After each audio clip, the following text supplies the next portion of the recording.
Good afternoon, WN95HL.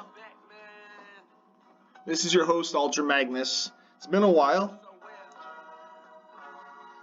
Been a little while. Good afternoon, everybody. This is Ultra Magnus, your host. Trying a little something different, I guess. Failed miserably. But this week's video is more or less just to talk about how everything's going with the season so far. We're at a torrid case. Everybody is playing games in furious rages, including myself. I think I only got 12 games left in the season, and we're only 6 days in. I got a lot of stuff coming up in the next few weeks, and I won't be able to allocate time for games. I'll be able to still do the box scores because it'll be first thing in the morning kind of thing. So for the new guys in the league, I know that can't stand you who's basically take over the Thunderoka Thunder. There's also the Ugandan Giants with Jay Pizzle, the Sudbury Slag with Colin. Who else? I'm looking through this list. The Providence Seabass, which is Lloyd Xmas 10. He's not new, but he got a new team. Puppets of Pasture of the Muppets 39 with the Albany Mohawks. The Charlotte Reds with Coach Mike. The league's expanding. Things are looking great for the league. We're looking as fruitful as ever. But to give a little overview of everything again on the Google Sheets, and then we're going to get into the buy and sell, the new power polls, and just a few new things that are going to be coming down the pipeline in the next few weeks. So the expansion draft set for Season 4, Coach Mike and the Charlotte Reds, Albany Mohawks and Pasture of the Muppets 39, and Thunderoka Thunder with Canstania will be set for the expansion draft. This season again, it will be only Bruley Cup playoff teams that will expose players. Teams that are part of the Prospect Cup will not expose their roster. So since there's only 3 teams coming in, 1 player per team, 3 teams, and we'll go from there. That could change if there's more teams that come. Our league cap is 32 teams. So we can accept 2 more teams into the league. But given that, we'll move into this couple new tabs that we have right now is called Team News. So if you're saying, hey, I want to have my own news article thing, I'll be able to pull up old articles. You don't have to go to Discord. You can be on your phone. You can look it up on Google Sheets while you're doing whatever you're doing. And you can go over here. So like right now, for an example, the Manhattrick Monthly. I know the Blubber magazine, which is for Ticklepuss. His team has the Blubber magazine, and it pulls it up. So then you also choose the dates that you want to go back. If there's an NA, that means that there's no article for your team at that time. I might change that actually and just go with error and then say no article available. Then you choose the next dates. You keep finding until you find the date. Oh, here, you have Blubber Magazine's preseason outlook. You could see all the stuff that he had mentioned here. He put me as the Clarence Campbell 6th seed, which I might actually, Troy Hill Ticklepuss, go fuck yourself, man, because you demolished me and saying take it easy on you. I bent over and took it. I took a huge knees all on this one, and you basically sat on the bowl. So basically here, whenever you have something that you want to look at your own magazine, you go into here, you fill out, don't touch column A. This basically prompts everything to work over here properly based on the date, the logo, and everything. You put your Discord handle, Sunnyvale, so McLean, you would put McLean88. You would put your team. Then you would also put your newspaper name. So whatever your newspaper name might be, it might be, I don't know. Let's use an example. The Winds of Shit is for the Shithawks. Halifax Schooners might be Made of the Mist or something like that, or what's it called? Trolling the Depths. That might actually be a good one, Trolling the Depths, because he's a schooner. But then you also put your team abbreviation. So that's what you would see on your scoreboard down during your games. Then your type, early season, that's what we're in right now. So if it was ending near the end of January, you would put mid-season. Late season would be closing in on the end of February. Then you would put the date that you actually put the article in. So like if today's date's the 13th, I'd put Jan 13, 2022. And then you would write your article. Suggested, please type it out in Notepad. do all your structure, do like your tabs, do your indentation, your spaces between your paragraphs, and then just come into the cell right here and paste it. And then everything will be on there based on the dates. The next one's called Hockey News. So this is more of, we can go in here for an example. I know there was another one on this date here, or was there? I might have to look back at it. But, oh, I think I made a mistake there actually. But this is like the season preview overview, that 1 week review into the season by Sean Bell. This might not stay. This might stick around. We don't know, but I think it might actually stay. Then we got our standings. Everything's looking gravy. You could see over here on the right hand side, there's some power polls, and they have been updated. So you can kind of get an idea. I don't want everybody to kind of see it right now, so you're going to get kind of a look. But based on the divisions, Sunnyvale taking a quick lead in the Red Death Truck division, followed by Charleston Chiefs and Sammy Smith, Saguenay with G-Lock, North Bay with Unholy, and Providence. There's only one team Albany hasn't played yet, but the pastor has told me that he's cleaning up his computers to make sure that it's up to speed so that it's not lagging behind when he plays. So a lot of questions people always ask, why don't we do it based on win percentage? I would like to. I prefer points. You're behind in points, that's it. The win percentage is right next to it. You can go and look. I'm not going to alter a whole bunch of stuff just to be able to get one little aspect in there.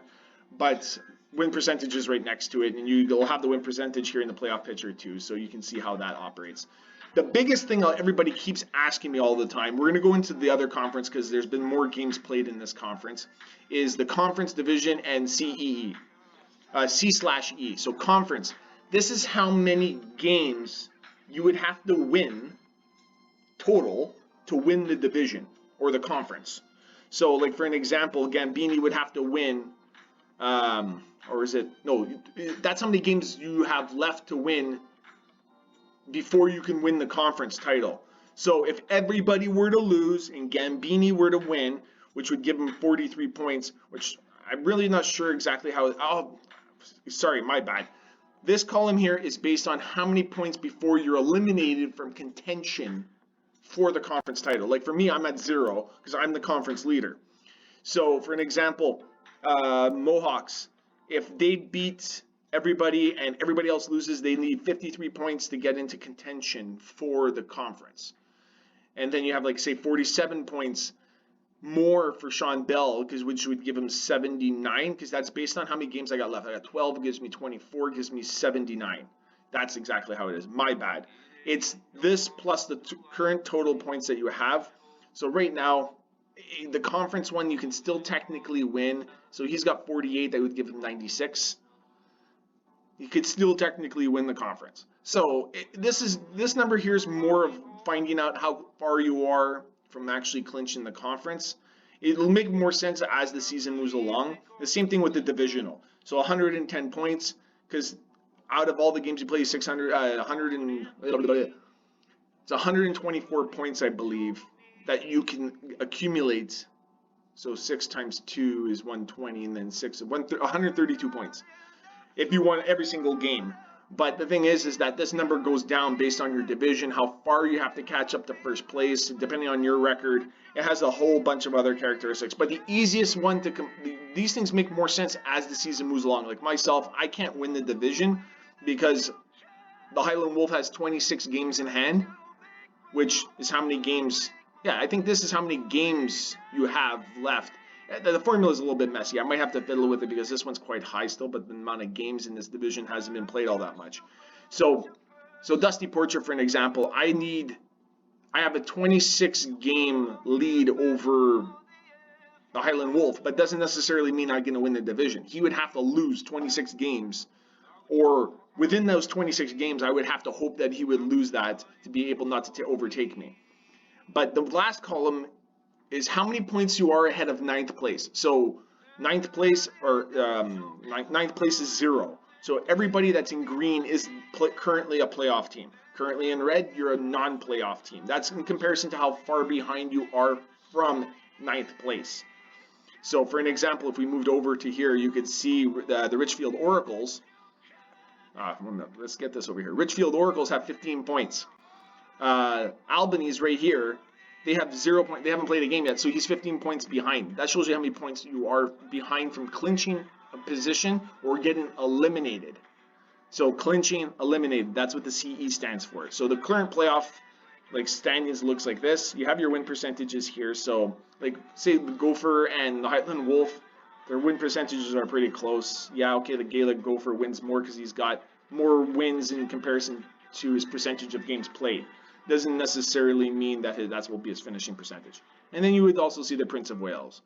But going over to the power polls, this is how the power polls currently are as of this morning. No games have been played other than me and Taipei, which is the one game that wasn't included. But this is your rankings previously. Previously was to start the season. And this is your current rankings. So the Shithawks take over #1 seed. He's been scoring at an alarming pace. Renfrew continuously does his outstanding beginning of the season kind of record. Thunder Bay, the defending Bruley Cup champs, are right in there. A team that's not really surprisingly, but a lot of people are kind of wondering what's going on with Sudbury. Sudbury is a real deal. They're another threat to the Bruley Cup. Grand River, another Waterloo crew. Me and Moses had ourselves a great series. Pitt's in there, Richfield. So remember what I had mentioned. This is all based on scoring output and also defensive output. So if you're giving up a lot of goals and you're scoring a lot of goals, your score will still be relatively middle of the pack. But then if you're a team like myself who gets blown out by Ticklepuss, and my record, I'm 1 game over 500. But I fucking suck this season. My goaltending's garbage. I have a minus goal differential. It's the same thing with the 3 guys below me. Saguenay as well is struggling out of the gates. Brantford, the same thing. Brantford, 116, 0-1. Saguenay's, he's in a playoff picture right now, which he's going to enjoy that. He might take a snapshot and enjoy it for a little bit, G-Lock. But he's 4-19, 1, and he's got 9 points. And then there's Dinkelberg, the same thing. He's 2-17, 1-1. And everybody would wonder, well, why is Sammy Smith ahead of me, with Sammy Smith having a losing record of 4-11-2? It's because Sammy Smith's defense is much better than mine.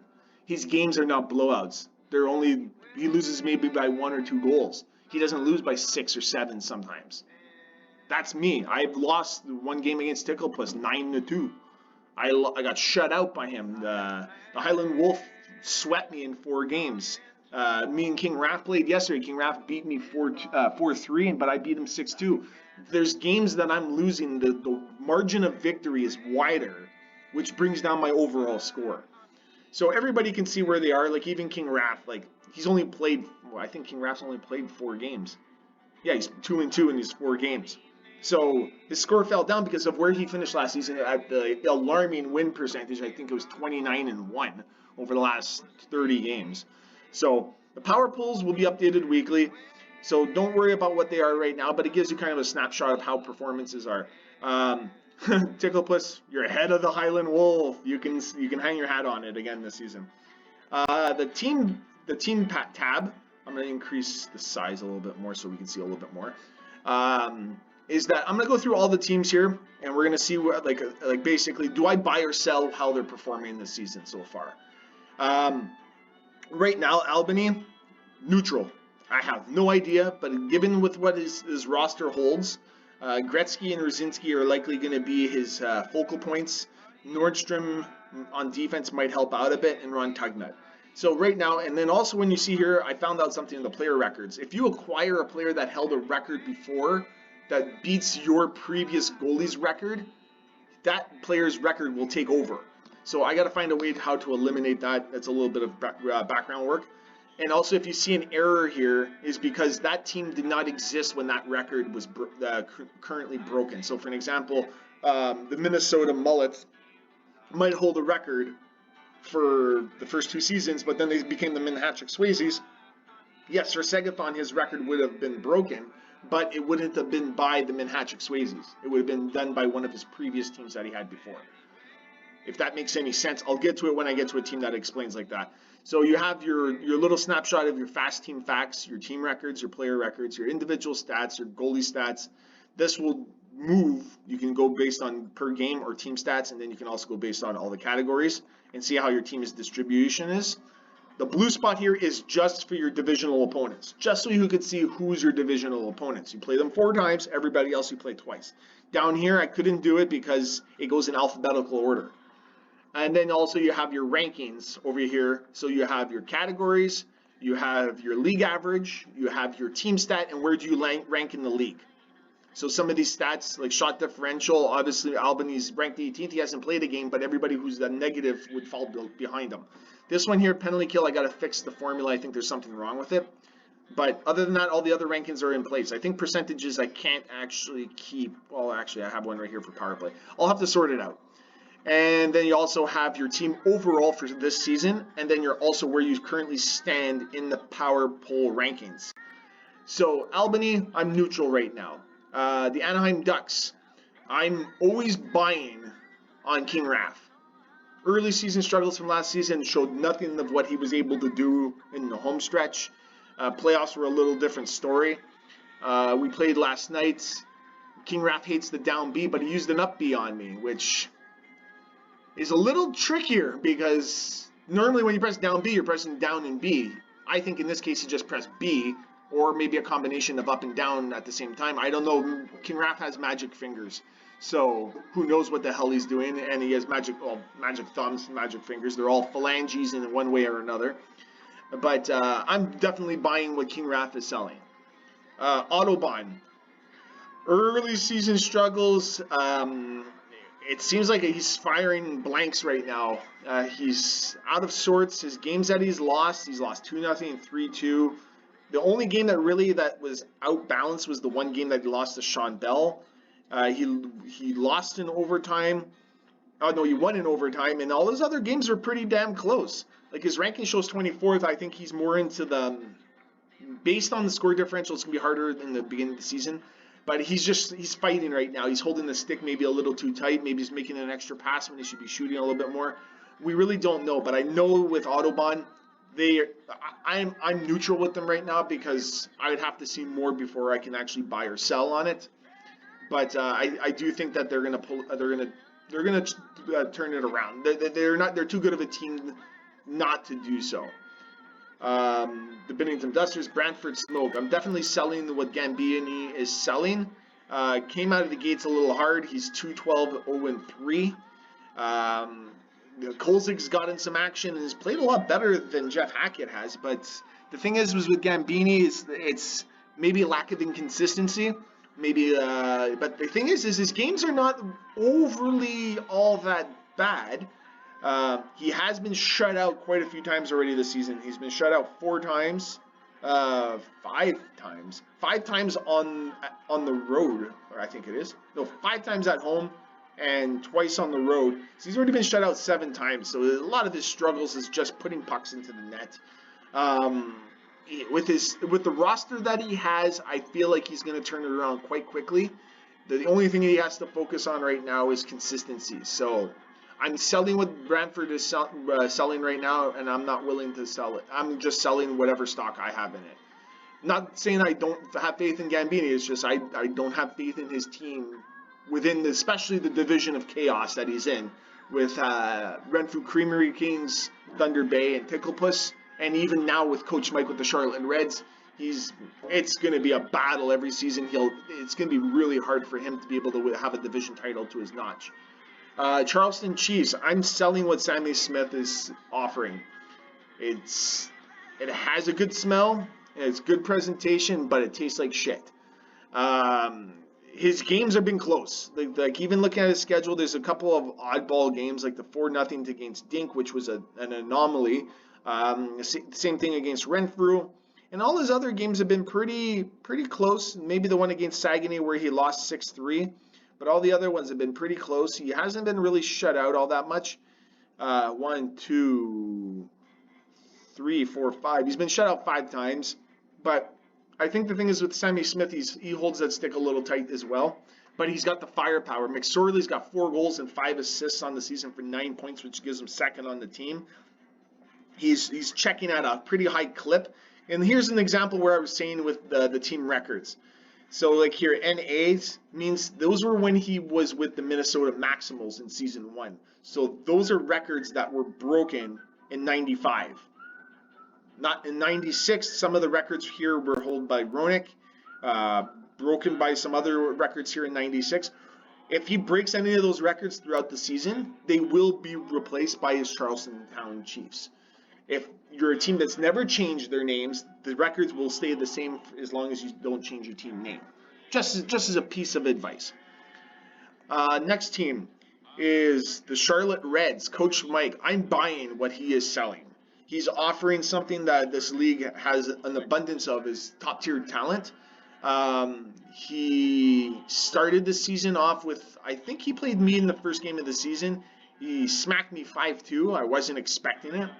And then he's had a balance of mixed results since. Knocking off the Ugandan Giants 1-0. Two expansion teams are going to battle that out. He lost them in Hattrick Swayze's 2-1. He beat Dinkelberg 5-2, beat Ugandan 5-2, lost in overtime to me, lost them in Hattrick Swayze's, and beat Dinkelberg. So I'm going to buy what he's offering because I've played him and he's got some talent. He's got something. If you put his roster together, when your leading scorers are Brindamore, Korolov, and Lemieux, it's hard for me to say, like, imagine, give him a team and see what he does. It's going to be dangerous. And over here, you can see it here. His records are going to continuously increase. I don't know why Klima, Patrick, and all these other guys in here, I have to clean that up.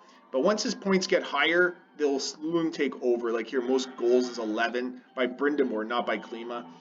His team stats will stay the same if he stays as the Charlotte Reds. Then we move into Dinkelberg. I always want to buy what Dinkelberg is selling, but I don't want to. I always buy it because great guy. I'm selling. I can't buy Dinkelberg stock. The Dinkelberries are too bitter for my taste, and I want something sweet. And he ain't offering sweet. He's offering me a big lump of shit. But Dinkelberg is that one guy who just wants to play. He enjoys the league. He doesn't really care about the overall output of his team. He just likes playing. And you can see here his records don't change. All the stuff is from 95, 96. Nothing for 97 yet, but he's starting pretty good so far. Like right now, his like most points was 40 by Messier, not Messier. I think probably Robitaille. I gotta fix these player records because it's gonna confuse the shit out of me all season. But here you can see his team distribution breakdown as well instead of looking up here. Next guy is the Grand River Hurons. With Moses, not Sean Collins, Moses. We had ourselves a little bit of a battle. I beat him in both games. His only 2 losses of the season have been to me, so I put my hat onto something. But his team is another dangerous. I'm definitely buying what Moses is selling. Grand River is upset King Raff in the first round of the playoffs last season. And this season, he's looking like another dominant force. Consistency is one of his biggest mottos. He plays well all year. His rankings, middle of the pack so far, but we'll see how everything transpires. Like, I'm not going to get into huge detail about everybody, but it's just kind of giving you a buy or sell of where they are at right now. He's 8-2, 1-1. You definitely got to buy a team that's doing that. He's beaten some good teams. He hasn't basically rolled over on anybody, but Moses is definitely selling something that's worth buying. Next team, Halifax Schooners. With Halifax, 2-5-0-1. Halifax is that one unique character in the league where he'll say, I don't really care, I'm going for the Prospect Cup. He already counts himself out before the season even starts. But if you look at his all-time record, he's only 13 games under 500 through 2.5 seasons. So I don't see him as being a bad player. He's a 500 player. He has a chance to make the playoffs every season, or he just misses out. So Halifax has the roster to do damage. He's got Fedorov. He still has Oates. He's got Pronger on the back end. His one weakness, I would say, is his goaltending. He has to tighten that up. That's about. Other than that, Halifax is always going to be a buy for me, regardless of his record, because he always has that consistent chance of making the playoffs. Highland Wolf, definitely a buy. 16-10-2. He's had some mixed results. He swept me. Brett Hall is off to another roaring start. Given how many games there are this season, I see a lot of team records falling. I see a lot of individual records falling, team efforts falling. The record book will be rewritten this year pretty much in any category There might be maybe 2 or 3 left over that are not broken because they're almost impossible to beat. But I see Brett Hull breaking his scoring record from last season. Same thing with win records; those are going to get broken. So I definitely going to buy what the Highland Wolf is selling. His defense is tightened up. I think adding some speed to his team this year with Rounding and Klima has really changed the dynamics of his team. Makes him a lot harder to play. I think when he had Clark and Riche, he was a little slower. I have Clark now, and I can see why he would have gotten rid of it, because you can see the speed differential between, say, Peter Klima is on the same level, I'd say, in speed as Solani, and you can see the difference between the two playing next to each other. But Highland Wolf, definitely a buy. Next team is Italy EBC, Mike Vick, 5-2-0-1. Mike Vick is that one unique character in the league where his last game of the season was the only game that we ever simulated. He won that game, lost in the first round, went to the Bruley Cup Finals in Season 1, took a step back, made a huge trade, and got Hasek from me with Matthew Schneider. Hasek's been playing lights out for him so far. 175, which is amazing. But I do think for him right now, it's more, and me and him have spoken on a number of occasions, he needs to play all 8 games in one night so that he can get a positive win record. I'm buying what the Italian is selling. He is not a rope-a-dope. He's, by any measures, he's definitely a contender every year.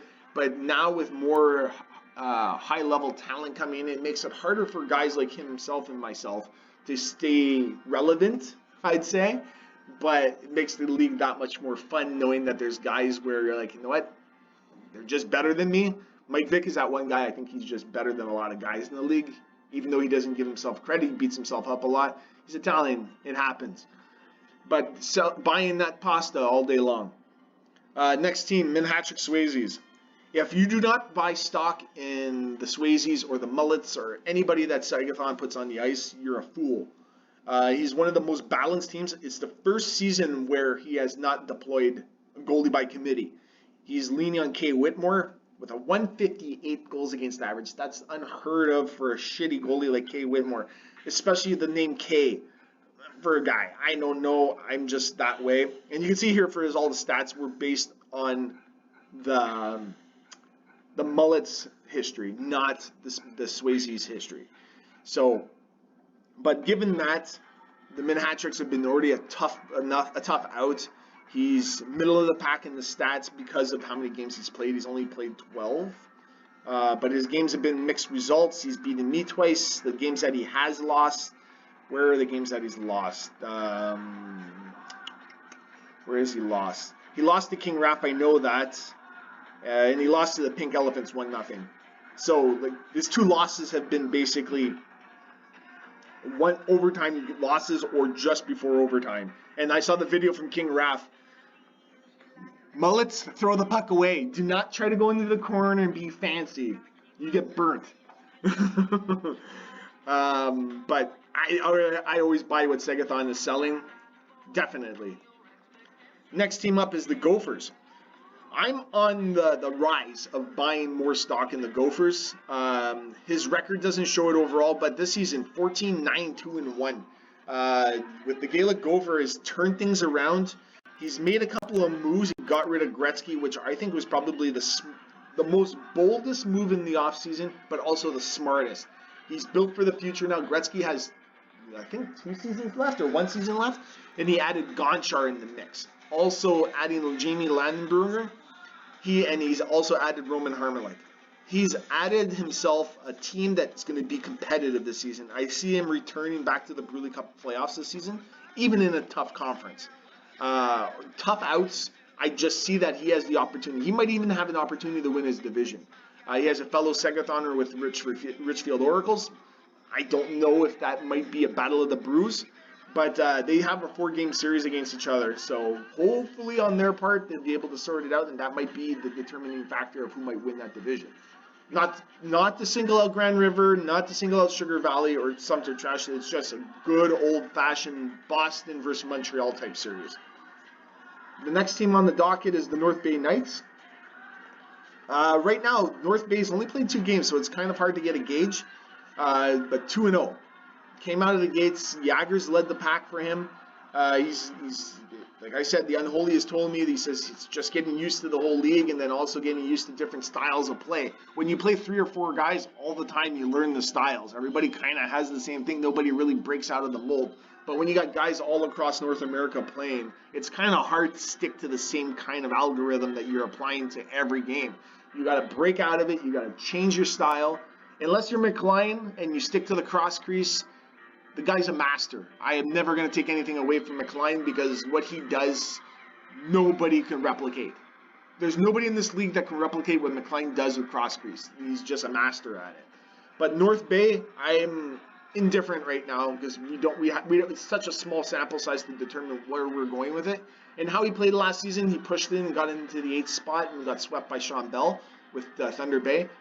Right now, it's too early to tell. Next team on the docket is definitely sell, my team. It's been a mixed bag of tricks. I think over the last 10 games, I figured it out.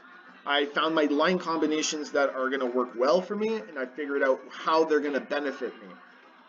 You can already see here, like most power play goals, I already broke my record. Same thing with shorthanded goals. Same thing with most hits. Same thing with Solani with hits and penalty minutes.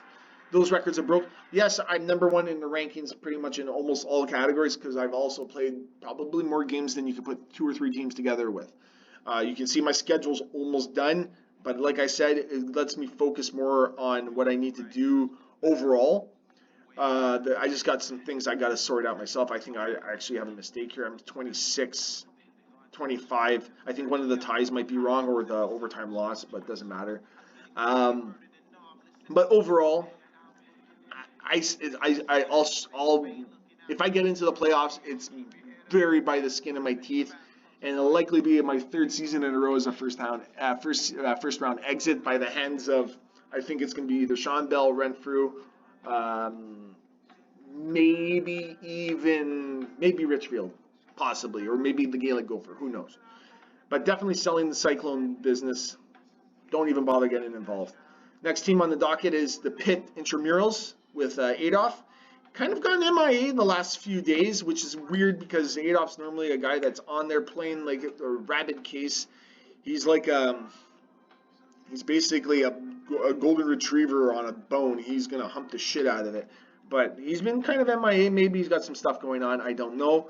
But I'm always gonna buy what Adolf is selling. And right now with a 9-4, 1-2 record, Jim Carey's in his big year. I see him going in the right direction. Brandon Witt was his big draft pick. And he's been contributing. He's 2nd on the team in body checks. He's providing a good balance for his team on the back end because Lysician, I don't remember who he had. Michel Pitti was on the back end with him last season, which was not a good thing. So I think he's maybe a year away from getting into a real deep run for the Bruley Cup. But buying what Pitt's selling. Providence falls into that same bucket as everybody else that hasn't played many games, too small of a sample size. Barrasso got a shutout. The only reason why he got a shutout was because he came in and blocked 3 shots, which some of these statistics might be slightly off, so don't look too much into it. But Providence, in their first season after taking over Troy City Titans for 1 season to get us through everything, which I greatly appreciated. Based on his history and based on his roster, I do see Providence being a buy, but right now is an incomplete in my opinion because we're too small of a sample size. Next team up is the Renfrew Creamery Kings. LHX sells the cream, he sells the chocolate, he sells the cows, he milks them, and he gives everybody a sweet chocolate dessert that everybody gobbles up while Ed Belford just blocks the shit out of all those slow fucks that try to come through. 10 shutouts already again, a 162 goals against average, a 17-5-2 in 1 season. He lights out. His scoring pace is a little bit slower this season, I'd say, but he's added Ken Klee and Aki Berg on the back end as just like fill-ins. But he's probably one of the most balanced teams if you look at player stats. But nobody's running away with the scoring title on his team, and he runs. You get into a match with LHX, he's gonna beat you probably 8 out of 10 times. Always going to invest into the Creamery. They are the kings. Is this the season that he puts together and makes a deep run to the Bruley Cup? Next team on the docket is the Richfield Oracles with B. Clinton. Another team. He's added. Who did he add this season? I think it was Brian McCabe. Maybe not ready for the starlights yet, but right now, what the big thing is with the Richfield Oracles, 7-2-1. He's got a strange brew with this Oracle magic, and every season it works well for him. The hardest thing that he's going to face this season is, will it be a division title? Will it be a 1, 2, or 3 seed to be able to, because he's a division winner, or will he have to be relegated down into the lower ranks and start the season off on the road? I don't know. He is a tough out, regardless of what it is, but the Oracles are always a team you have to look out for. Next team is Saguenay. G-Lock. Sorry, buddy, but I'm selling. The hangar is full of planes that need some dismantling or some retooling. But he added some new firepower. He's got the right pieces to move forward. Cujo's going to stand on his head every season for him. He's ahead of pace from last year, but I don't see him being able to be a consistent factor. He might be a factor in the Prospect Cup this year.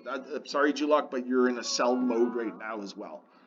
Next team on the docket is the Sudbury Slag. 9-0, should be actually 10-0 because the one game against Dinkelberg, but regardless, they will replay it. I played against Sudbury, 2 hard-fought games. I believe I lost 3-2 and 3-1. Like everybody's saying, he's the Predator. If he bleeds, you can kill him. But the thing is, he bleeds slag, he bleeds metal, there's magma coming out of him, you'll get burnt like a motherfucker. No matter what you do, he is the real deal. He is another Sean Bell. The bad thing is about this, he's in the other conference. So the thing is that we might have a Waterloo Finals again this year if Sean Bell can stick to his guns and play the way he played last season. But right now, we're going to have to wait and see what he does. Steve Thomas is an oddball. He's got Saku Koivu, who's a top draft pick. He's got Tony Amante. His weak spot, even though the goaltending looks great, his goaltending is his weak spot. He's how many shots does he have this season? His shot differential is only plus 20, so it's not all that huge. But Darren Pupa hasn't had to make too many big saves, and the goals that he has given up are probably mediocre. So definitely buying the Slag, especially with inflation prices. Metal is going up, so might as well buy some slag while you're at it. The Sugar Valley Firebirds broke out of the gate beating me in overtime and as well as in regulation. I'm incomplete with the Firebirds, but they showed a lot of promise against me. McGillney, once again, a thorn in my ass. But Sugar Valley is definitely an incomplete at this moment. Too small of a sample size. Sumter Trash falls into that same thing, but he's picked up 3 impressive wins. He's also tied twice. So he's tied the Min hat-tricks. He tied with Sammy Smith. He beat me. He lost in overtime to Sunnyvale. Then he beat the Min hat-tricks, lost to me, and then lost to Sunnyvale. And they're not like lopsided seasons like last year where he got shut out, I think, every second game. So far, he's already got 2 shutouts, and he's only been shut out once. And I'm not counting the 0-0 tie as a shutout. So Sumter Trash are on the rise in a tough division as well with the Gopher, Moses, and Clinton. Don't know what could happen in that division, and it's going to be a tough sledding. But I see him possibly bouncing back and coming into the Bruley Cup finals, the Bruley Cup playoffs again this year. The Shithawks. I don't even know what to say about McLean. I've said it earlier about his cross crease. He's a master. Nobody can do what he does. He's scoring at an alarming rate. Like for 22 games, Sakic already has 58 points. You put that over a full season of 66 games. So it's easy. He's already played a third of his season. That is 174 points, crushing the last season's by a wide margin of probably about 50 points. And Sakic will probably be the first player to eclipse 100 goals. Possibly. He might come close. He's been shut down the last couple of games, so might rise some concern. But I'm definitely buying what the Shithawks are offering. Next team on the docket is the Surrey HC. So nobody be too confident when you play against Elias now. Me and him played an amazing series. He beat me 2-0 and I beat him 2-0. I do not anticipate, even though he's 1-6-0-1, his games that he has played well. He lost 5-3 to the Highland Wolf, 5-1 to the Gopher, which is a tough loss. He lost only 3-1 to Sunnyvale. He lost 3-0, 3-2, 2-0, 3-0. Yeah, okay, he's not scoring fast. He's not scoring a lot either. He doesn't really have the run support. I think right now he only has 9 goals and 24 against.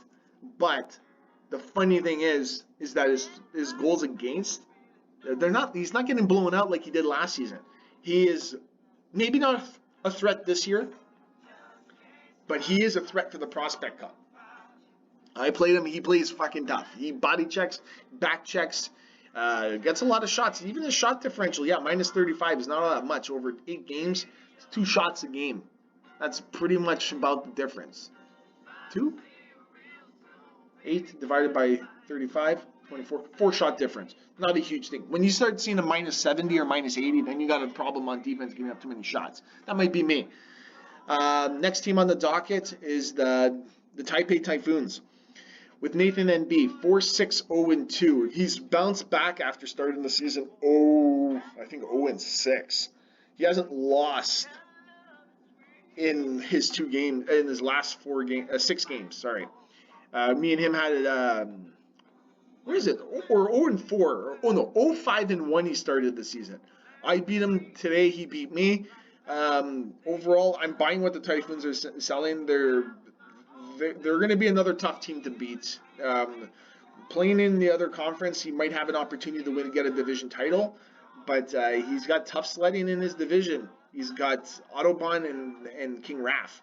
So Surrey might even be a surprise. Who knows? This division might be it's a wild card division. You really don't know what to expect from it. There's a lot of new guys in there, a lot of teams going through some transition. Really don't know, but I'm gonna say I'm buying what Taipei is offering, even though with the losing record. Thunder Bay Pike, you'd be foolish not to invest. Buy everything that he's offering. 10-3. I'm surprised he's 10-3. I would have expected maybe 13-0, but that's me. He had a tough 4-game series with Renfrew. One of his few losses were to me, and then he handed my ass to me on the next game. He lost to Pitt as well. So his game, the thing is, Sean Bell has shown a little bit less of the strike ability that he had last season, minus Eric Lindros. Lindros going over to Sumter. Sumter's got Lindros now. He's got some beef on the back end. He's got some beef up front, and he's got Patrick Roy in that too, which changes a lot of things for a lot of teams. But now with Thunder Bay, we have to see, will he depend on Sean Burke as much as he did with Barrasso? Possibly. His defense, in my opinion, Everseen took a step back. Uzlinch is always going to be a threat, similar to like Phil Housley for King Raff. But this season, it's been more of a balance. He's not got one horse running out there and doing everything. He's got Pavel Bure, he's got LaFontaine and Nedved. They're all contributing evenly, and they're all playing well. Buying what the Pike are selling.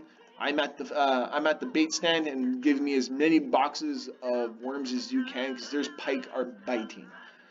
Then we go into whatever version of Troy Hill you want to, but we'll go with Ticklepuss.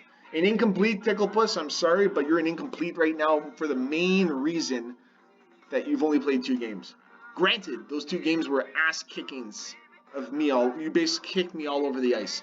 13-2 goal differential. So when you look at those points there, that's in 2 games against me. So fuck you, Gary Roberts. Fuck you, Fat Keith. Go eat another Twinkie or eat another dog. I don't know what you're going to end up doing, but do something to keep your fat guys on the ice and keep doing what you're doing.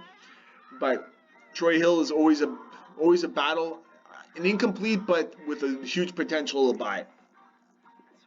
Then we're down to our last 2 teams. Toyota Thunder.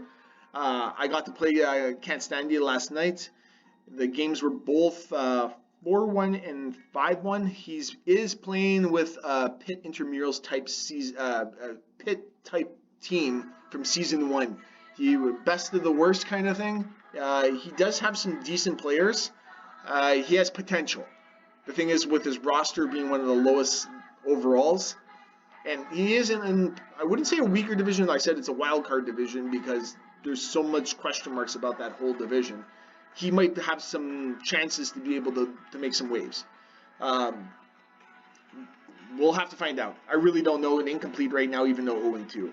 And the last team, the Ugandan Giants with Jay Pizzle. 10-13, 2-1 is one of the other teams I would have to sell. I see him as being a threat for the Prospect Cup. He needs another season of fine-tuning, but he might shock a lot of people. As of right now, I think the only thing he needs to do is just focus on getting used to the gameplay, play some other teams from the other conference, give himself a boost to get things going. Having Kozlov and Olin Nolan, it was a mistake for me to get rid of Olin Nolan, and he's benefiting from it. Almost a goal per game is very dangerous to see. But given that, that's my overall view right now of each team, buy or sell kind of a thing, kind of a recap so far of what they've gone through. The player tab is remaining the same. If anybody hasn't seen it yet, everything kind of gives you their career trajectory, their player stats, their awards, their overalls, a little bit of snippet there, and you can also go do some comparing if you wanted to see players overall, where they stand in the league. League leaders, I've added a few new categories. I'm actually putting league averages in here so you can kind of see where your player is, even though in the league, they're not in the top 10, but you can kind of see where the league average sits around. And I've also added kind of like the fantasy points. So these fantasy points are based on criteria that I put in. So like a goal was 1 point, an assist was 1 point, penalty was -1.